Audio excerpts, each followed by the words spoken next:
the American church really is gay. Are you asking me out on a date? Effeminate. The Bible appears more to whisper when it comes to sexual sin. Shallow. I said, I want the African-American 7. And full of cowardly leaders. Are we going to keep bickering over secondary issues? America desperately needs to return to the Father. Either we fall on the rock and are broken, or we fall on the ground and are crushed under that rock. To fall on top of the rock and be broken is exactly the condition in which God brings reformation and revival. So which way is it, Prodigal America? Are you coming home to the Father? Join us this Reformation Day in Fort Worth, Texas, October 31st through November 2nd at Will Rogers Event Center, just days before our presidential election. And join with the thousands of us for the blessing of gathering together with God's people and celebrating God's goodness with beer and psalms.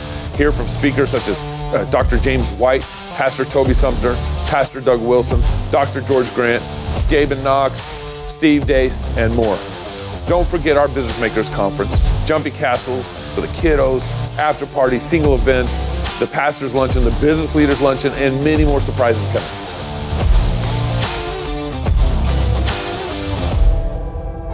America has squandered her inheritance far too long. It's time she repents and returns home to her Father.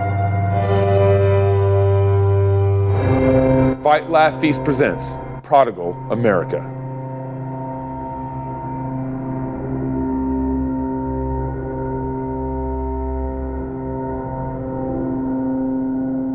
So tonight, I'm asking every American to recommit to make America what it is. Great again.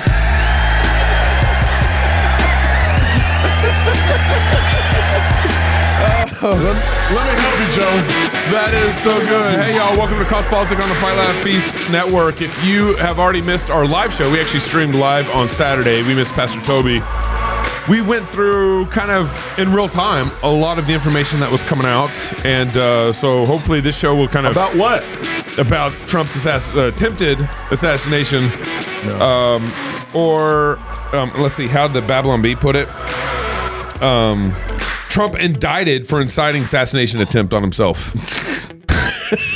It almost sounds like a real. Oh my gracious! Babylon Bee. CNN said it was clumsy Trump hits his head on a bullet. No, that's Babylon Bee. That's not real. The one I liked that Elon Musk shared, I don't know where it was from, but it has like live CNN breaking news, and and it has this picture of Julius Caesar surrounded by the Senate, and it says Caesar injured in group hug.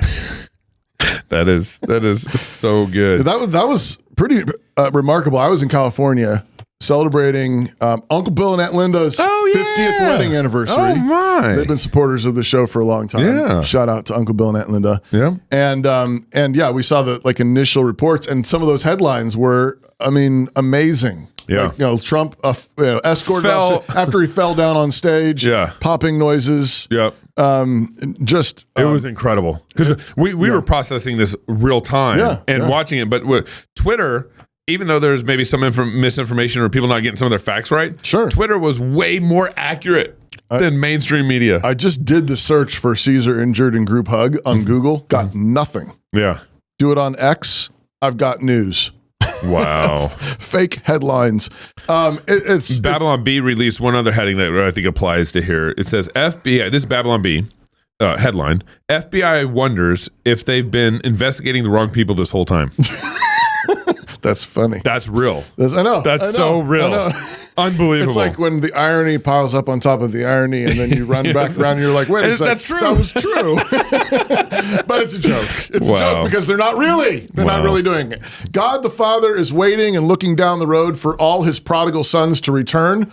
Will Prodigal America return to the Father in repentance, confessing that Jesus Christ is Lord, or will we fall to our own destruction and become a pillar of salt as a memorial for other nations? Join us on Reformation Weekend this year, 2024, October 31st through the November 2nd. That's right before Election Day in Fort Worth, Texas, for the annual Fight, Laugh, Feast Prodigal America Conference. You'll spend the weekend hearing from speakers like George Grant, Dusty Devers, Steve Dace, James White, Doug Wilson, and more. Of course, Cross Politic crew will be there. We'll do a live show on Saturday afternoon. Of course, we'll be singing psalms. We're going to be feasting together. There's lots of fellowship times. Bring your whole family. Bring everybody from your church. ProdigalAmerica.com. Register today. The most iconic Trump picture was his mugshot.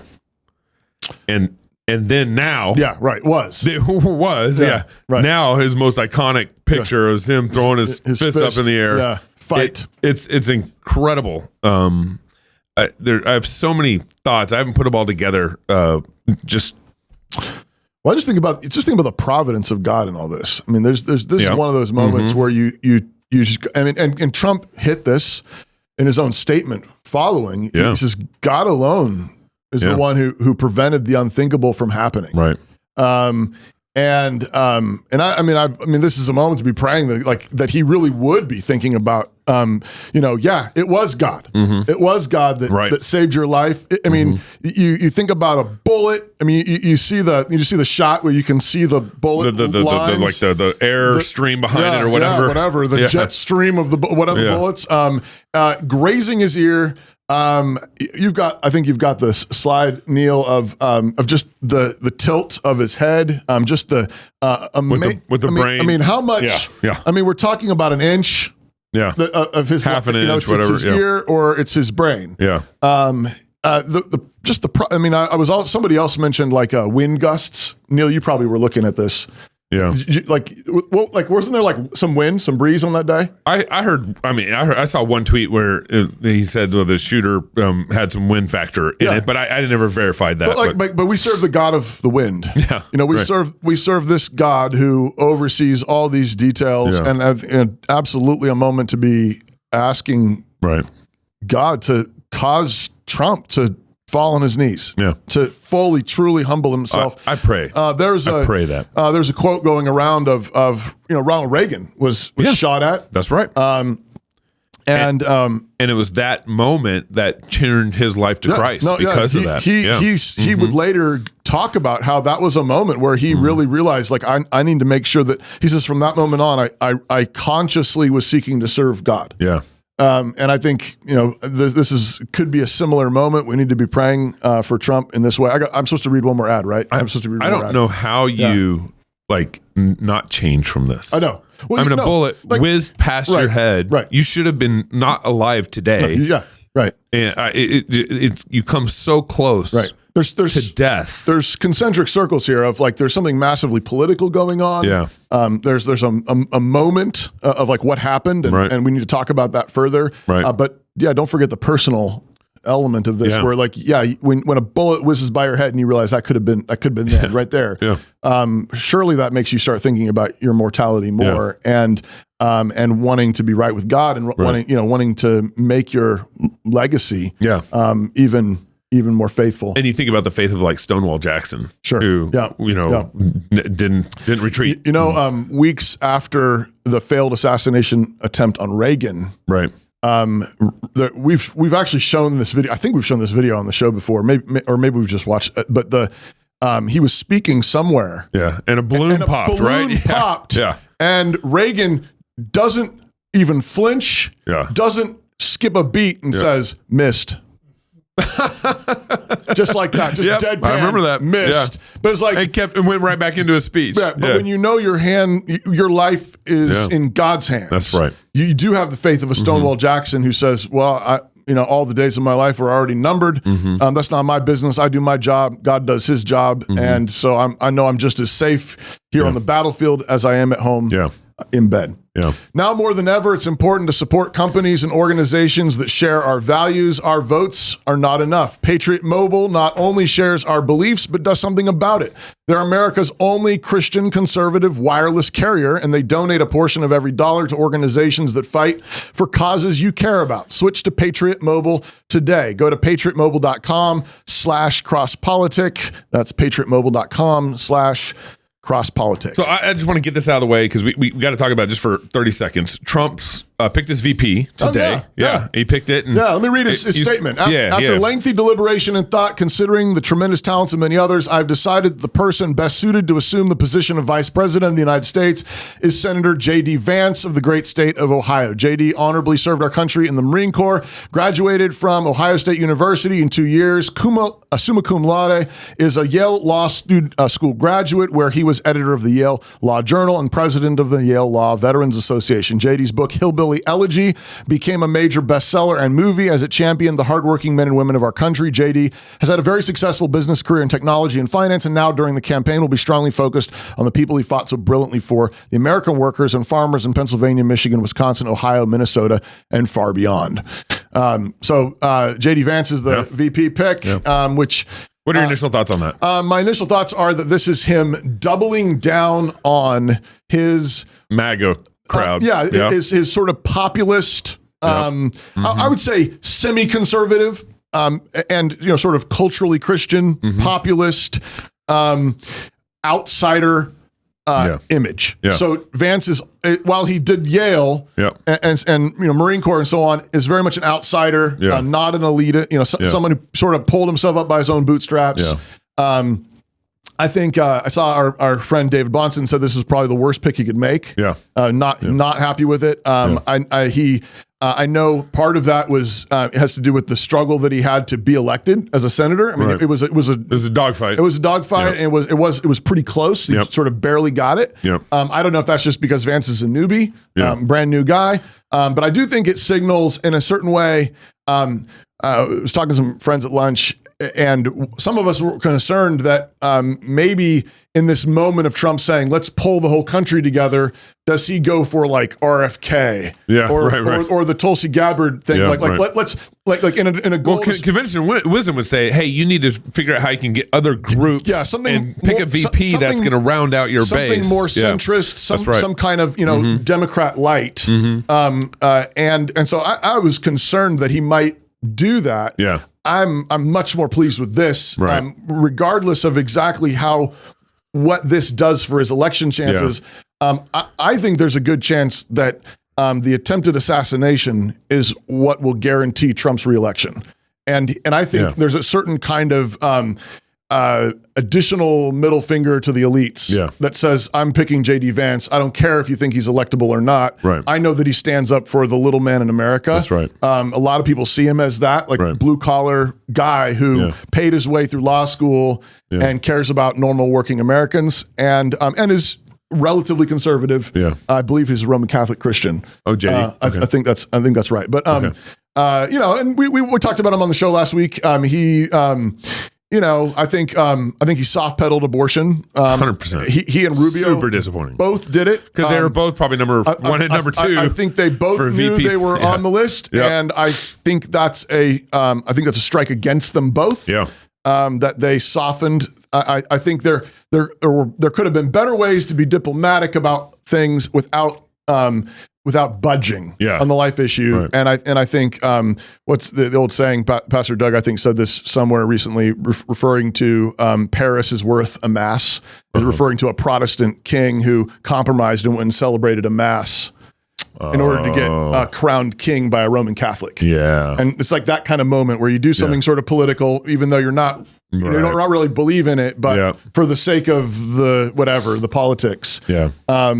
And so but that would be wrong. Oh, it's absolutely, absolutely wrong, and a strike against his character. I think Vance has a lot going for him. He was just at NatCon. Pastor Wilson was at NatCon. You saw the other iconic picture from last week that's now overshadowed by the more iconic picture. But Al Mohler and Doug Wilson shaking hands on stage at NatCon. That's a pretty significant thing, but J.D. Vance spoke at the NatCon conference, which means that Vance is cool with hanging out with people like us. Yeah, which is one reason why I think that's it's a positive. It's a positive pick. And I think it's Trump saying, I don't mind hanging out with you people. I don't mind being associated with you guys, even if we have differences on certain things, which I appreciate. I mean, I'm happy to be a part of that. And I think you're going to get another argument for voting for the Trump Vance ticket is you're going to get more of that in all their appointments. In a Biden administration, you don't get anybody who thinks anything like you. Yeah, right. In a Trump-Vance administration, you're going to get some people that you strongly disagree with on certain issues, but you're absolutely going to get some people that were at NatCon. Right. And people at NatCon are conservative Bible-believing Christians. Well, I mean, it's not thrown by conservative Bible-believing Christians. But there's a whole bunch of them there. There's a whole bunch of them there. That's why, it's thrown by an Orthodox Jew who thinks Protestantism is the best, the right way to go, best thing for the world. Thank you, Jesus. We're like, thank you, York. Yeah. So I actually kind of want to hit some of these next angles here in a way that one of the things that's happened out of this. So you remember the Democrats have gone after Trump in every which way possible. Yeah. Which I can't but think that some of their actions was what led to this moment of desperation. Yeah. Right? Because you go use lawfare, use the FBI, you use your own Department of Justice, you use, it's like they have gone after Trump at the state level, at the federal level, every which way. Yeah. And it's not working. And in fact, every indictment got him more popular. Right. And so, well, when all the plays don't work, what's the last play you run? Yep. Assassination. So, and then you couple this with like the no one's up on the roof. Right. A 20-year-old kid climbs a ladder that was attached and built into the building. Right. Where that would have been like one of the most obvious places to stage a cop. Right. Right. And then he climbs up, and then there's video footage. Actually, bring up that video footage while I'm talking. There's video footage of this 20-year-old dude, army crawling up for like 3 minutes. And everyone, you'll see, go ahead and hit play. Everyone synced. So the audio on the left is these people. It's at the same time. They see this guy up on the roof. Yep. They see the guy crawling, army crawling. And this video happens for about 3 minutes. Yeah. And so I can't but think, some evidence, at least right now, points to the possibility that Secret Service and the local cops were backing away. Well, part of what you not paying attention. Yeah. One thread I saw pointed out that ordinarily these events, you actually have multiple jurisdictions handling it. Right, and you frequently have Secret Service. They're the details surrounding They're the closest, Trump. yep. And then you have them doing the outer ring. That's right. And frequently it's local law enforcement that covers inside the ring. Yep. Mm-hmm. And so the question is what happened, but is there a possibility that there was just a massive miscommunication? Mm-hmm. And remember, some of these people don't necessarily have a badge on. Yeah. They could be in street clothes. Right. And so is it possible that, Secret Service saw him, but weren't sure who he was? Right. Is he with you? Yeah. Is he with the sheriff? Yeah. Is he with local law enforcement? Yeah. Is he FBI? Who is he? And then one cop apparently climbed up the ladder, approached him. This has been testimony. Yeah. And the guy pointed the gun at him, and the cop backed down. Right. And then it looks like the shooter popped up over, and that's when he took the shots. Right. Right. And so, but I wonder if. Here you go. Here's all the look at that. They're all going down. Yeah.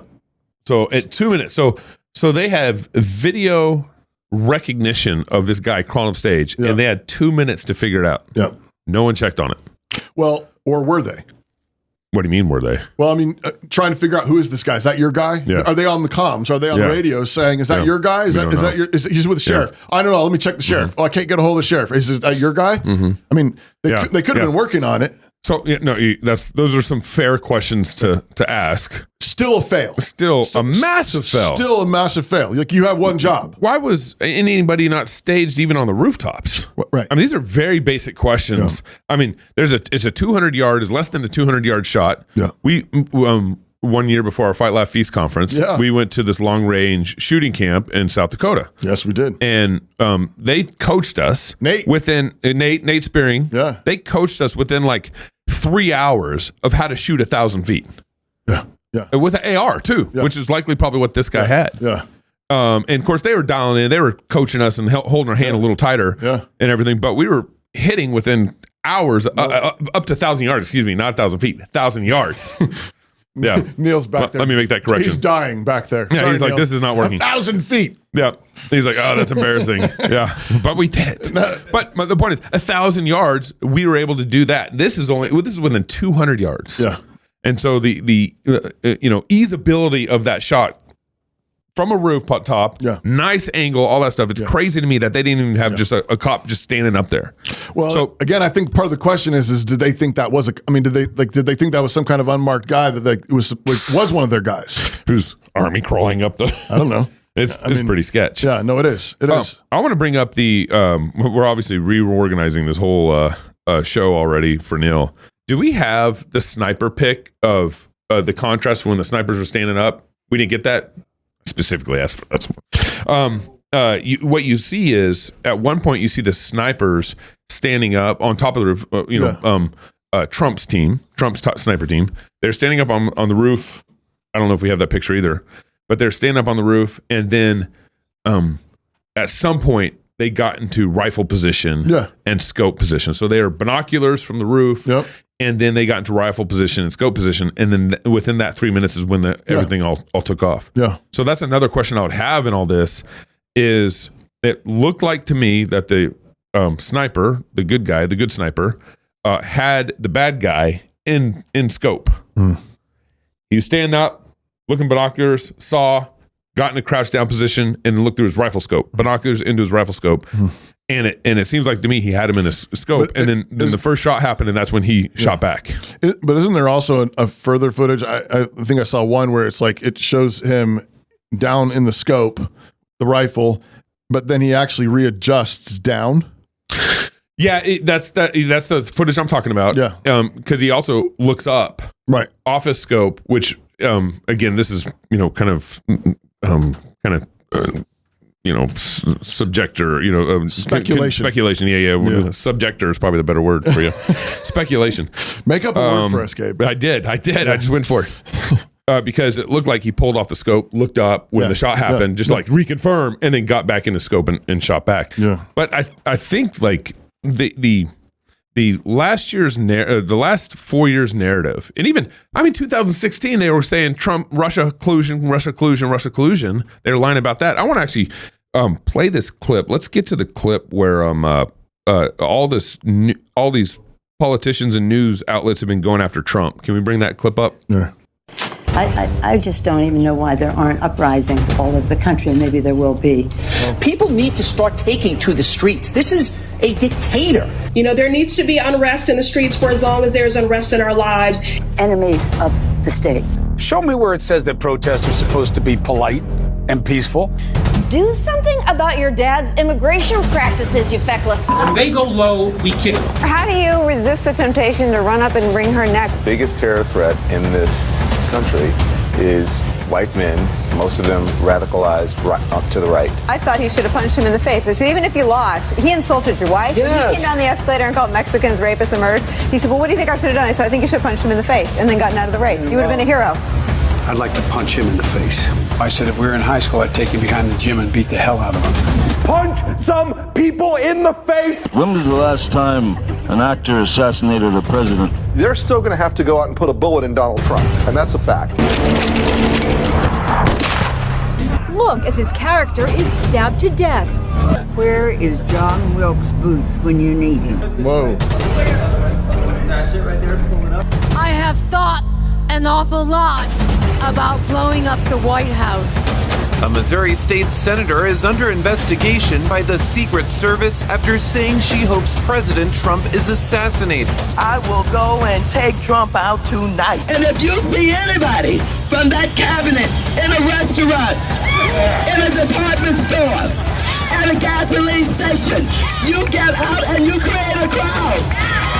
And you push back on them. And you tell them they're not welcome anymore, anywhere.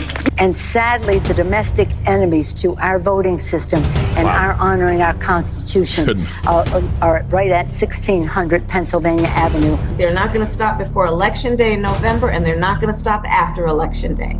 And that should be, everyone should take note of that on both levels, that this isn't, they're not going to let up, and they should not. If you think we're rallying now, you ain't seen nothing yet. Take a look at what happened.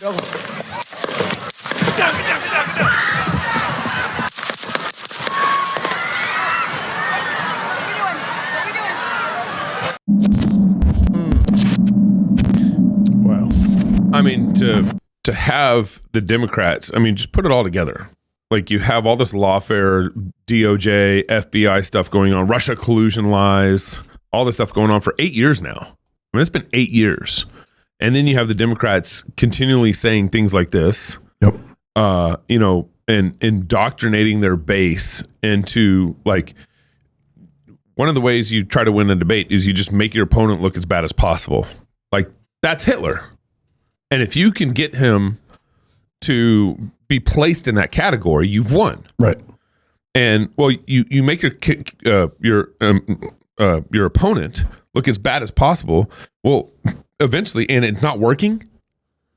You know, it's not working again and again. Right. And eventually, they're going to ramp it up to be able to meet the violence that category is starting to call for. Right. Right. Does that make sense? No, absolutely. Well, the question is, so is this guy? I mean, crooks. Yeah. God tells the craziest stories. Yeah. Like crooks tried to assassinate the president. It's a Pilgrim's Progress. It always gets back to Pilgrim's Progress. John Bunyan was just he won. He was tame. Yeah, he was tame. That's right. No, but like so if the rhetoric of the left is right, then he's a hero. Yeah. Yeah. But they know it's not. Yeah. They know it's not. And this has been a massive, like, just completely just let the air out of the room. Just completely like all that intensity. And I've been hearing the last couple of days that people that you know, of course, there's been some people who didn't get the memo, who didn't know what time it is, and they're saying, too bad he missed. Yeah. And they're getting fired. Yeah. Like, too bad he missed, and there's repercussions. There's people getting investigated. The fireman that died, a couple counties over, one of the firemen tweeted out, too bad he missed. Yeah.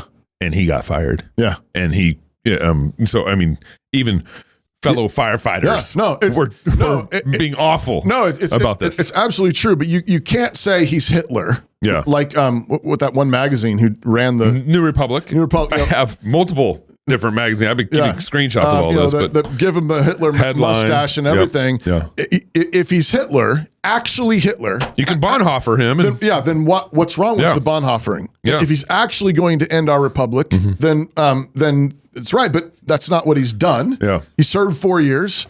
He did things you didn't like. Yeah. Fine. Yeah. But then he stepped down. Yeah.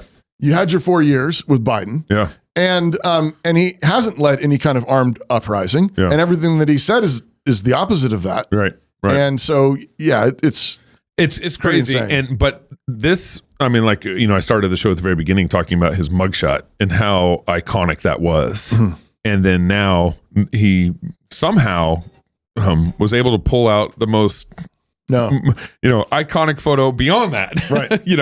Of his Secret Service around him holding up his fist and saying, "Fight, fight, fight." When you see that, I mean, I'm sure you guys talked about this on Saturday when you were doing the live show, but I mean, just inspiring. I mean, like regardless, like even just like gut level, like you can have all kinds of qualms with him personally, policy wise, abortion, all this stuff, all these things, and at the same time, when a man is shot at, and is bleeding, and has blood coming off his cheek, and then stands up, hesitates for and says wait, and then lifts his fist and then just says fight.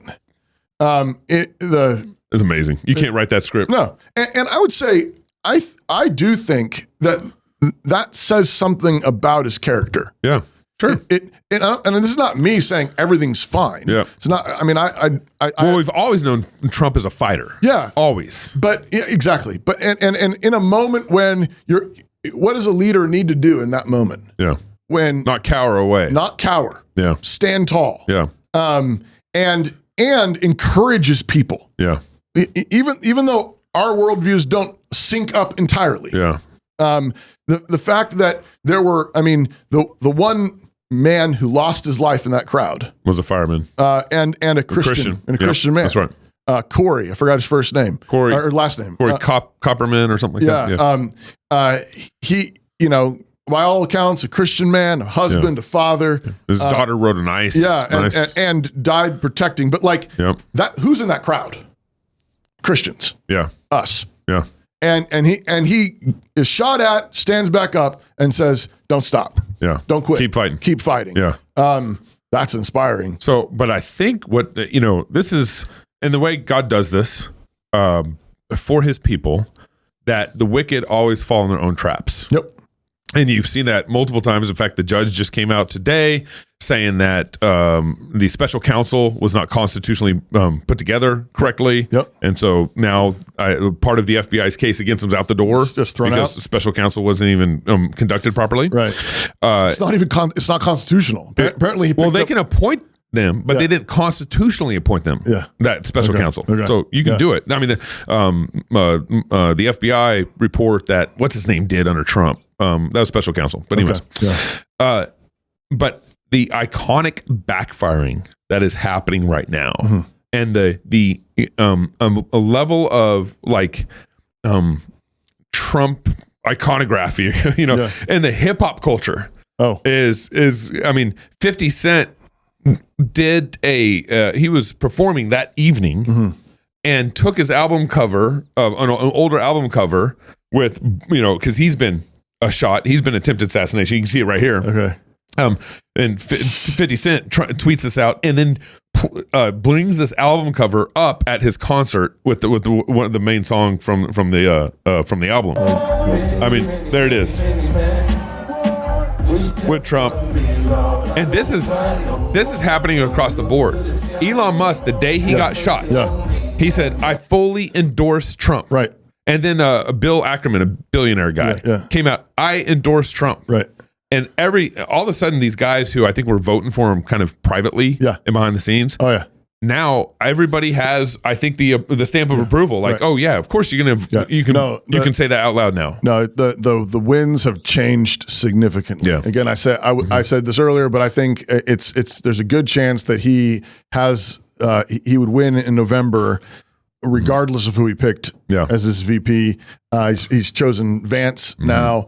But I think you're absolutely right, but I do think there's something about that image, that courage, stand up, fight, don't give up. Yeah. That everybody wants in on it, and he was talking to the crowd, but by God's providence and that photographer in the video footage catching it, he was speaking to everybody in the country that has a soul. That's right.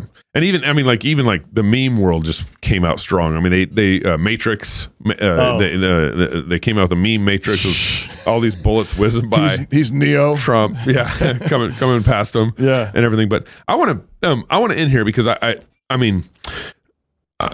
think that supposedly they're going to be doing an investigation, and the FBI is supposedly responsible for the investigation, which is a load of crock. Right. Yeah. I mean, the FBI has been going after him. You remember the Hunter Biden laptop that the FBI didn't go after? I mean, it's just all these things you can point out. The Russia collusion, all this stuff. Yeah. And now they're going to objectively. We will check into this. Yeah. We got it from here. Yeah, right. We're going to objectively check into this. It just doesn't make sense. And I think Kyle, remember when we had Kyle Serafim on the show? He was the former FBI. Yeah. I think he kind of illustrates a little bit how I'm feeling about this whole situation.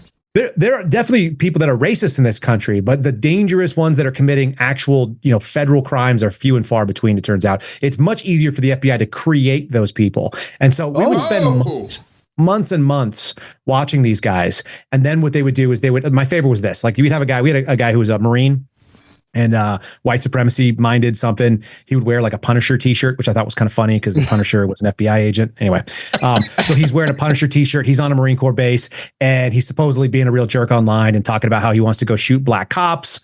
And I don't want to get too specific about the case, but we're following him around. They had a team on him for like 3-4 months and he never did anything. So they introduced the standard, which is what's called a confidential human informant or a source. And the source gets in there and, says, "Hey, like, you want to do some racist stuff?" And he's like, "Yeah, kind of, but not really. I kind of want to get out of the Marine Corps. I hate it here. I kind of want to just go like meet a girl and hold hands and maybe get a job." And they're like, "Yeah. And then you want to shoot up a police station with black cops in it?" And he's like, "No, like I kind of want to see like if that girl really likes me, maybe I could keep her around and maybe we could get an apartment together. Wow. So they try all these things. They put undercovers into him, trying to get this guy to go forward with it. And at the end of the day, like, he probably ends up marrying a black girl and having mixed babies. And that's the real arc of the storyline. Wait. You're ruining white supremacy for me, bro. I know it. I'm sorry. It's hard. You can't even trust a white supremacist online anymore. No, you can't. Most of them are probably feds. And if you meet anybody that's ISIS online, that's definitely feds. Like, they're really, really into that game. Wow. Unfortunately, the FBI is like probably the single biggest exporter and also creator of a lot of these terrorism. Because what I found out was the supply is short. They like to create it in so much as they want to instigate it. I'll just give your listeners a free lesson. Please. If you ever meet anybody online that just agrees with all of your worst ideas, especially the violent ones, and wants to help you do them for the exact amount of money that you have, that's a Fed. That's what they look like. Yeah. So beware of that. Yeah. I just want to point out. I think the other thing not to underestimate is just how foolish wicked people are. Yeah. So there's nefariousness, there's plotting, there's stuff like this happening clearly, right? And there's all kinds of incidents of it. But I think we also just have to remember, the fool says in his heart, there is no God. Yep. And when you reject God, you worship some part of creation, and in this case, you worship your own brilliance, your own amazing whatever ability to run things and manufacture outcomes that these elites have. What happens? Well, it says they become vain in their imaginations, their foolish hearts are darkened, and professing themselves to be wise, they become fools. Mm-hmm. And I just think we cannot underestimate the potential of mass incompetence. Yeah. Like like your when your whole worldview is built on I think Thomas Sowell says somewhere like liberalism is a worldview built upon self-congratulation. Yeah, right. Your worldview is going around just congratulating everybody about how brilliant and amazing and open-minded and multicultural and diverse they are. Mm-hmm. You really do create bubbles where I mean, who thought it was a good idea to put Biden on that debate stage? Yeah. Like, the same people that did that are running this. And it was their request to do the debate earlier, not Trump's. I mean, like, what were they thinking? Yeah. I mean, I don't know. But I just think we cannot underestimate. I mean, you should have a tinfoil hat somewhere. Yeah. Because there's totally are whacked things happening. Yeah. And at the same time, don't underestimate the utter incompetence of people who have decided that they can make the world however they want. I mean, these people think that a boy can become a girl can be a boy, a marriage is whatever they define it as. Yeah. And if you don't go along with that, you're a hateful bigot. You're Hitler. You're Hitler. Yeah. And it's like, okay, that's the world we're living in, people. Yeah. So how is it like they don't know what the difference between a blob of tissue and a baby? Right. So how would we expect them to catch the shooter on the roof? Yeah. That's right. like I mean, you missed it. You done missed it. Yeah, you done messed up, Aaron. You done messed up, Aaron. Well, and I think, when a mom and dad have their first baby, like, everything's changed. Mm-hmm. It's, you don't know what all that change is, but what was life before is different. Yeah. And I think a lot of ways with this situation, I mean, like an attempted assassination on the likely president in November. Yeah. I mean, everything's changed. That was massively historic. And I pray that it's a change all the way across the board. I mean, an inch. I mean, God spared us. Yeah. God not only spared Trump's life, but he spared us. I mean, I think things could have been thrown into massive chaos if Trump is dead. Yeah. What's happening right now at the Republican National Convention if Trump is dead? Yeah. It's chaos at the Republican National Convention. Because they intentionally tried to kill him before the convention because who's your nominee now? Yeah. And so it's God spared us on a number of levels. Yeah. And if somebody takes out our figurehead, what are the chances that a whole bunch of people on our end of things say, that's it? Yeah. We can't get anything done around here. They just shot our leader and they take up violent arms. And we're in a lot of trouble. I mean, that's God spared us. God spared Trump. And I think we need to be praying that God uses this the fact that we're having all these conversations, we didn't even get to it in this show, but like the fact that it is pretty like commonplace for a bunch of people to point out that why are we having women in the Secret Service? Yep. Mm-hmm. We didn't have time to talk about that, but look at what DEI did to us. Yeah. And I mean, like seriously, a whole bunch of conservatives are saying, why are women in the police force? Why are women in active duty military service? Why are women trying to protect our presidents and other people? And because of these DEI policies, a man is dead. Yeah. Our president was nearly killed. Yep. And several of the people are wounded. Right. That's because of DEI policies. That's because of these crazy people who think that they can remake the world in their own, according to their own vain imaginations. Yeah. And that's shifting an Overton window. And we ought to be praying that with that, Trump's heart is shifted even further. That's right. Amen. And that, I mean, particularly on issues of life, I mean, maybe God would use this to shake up him to recognize, look, that was an inch difference. Yeah. How much does life matter? Yeah. How much does your soul matter? How much do lives matter, and how much do babies' lives matter? Right. We ought to be praying for repentance all the way down in our land, and that this would be a really helpful trigger by the Holy Spirit getting people right with Him.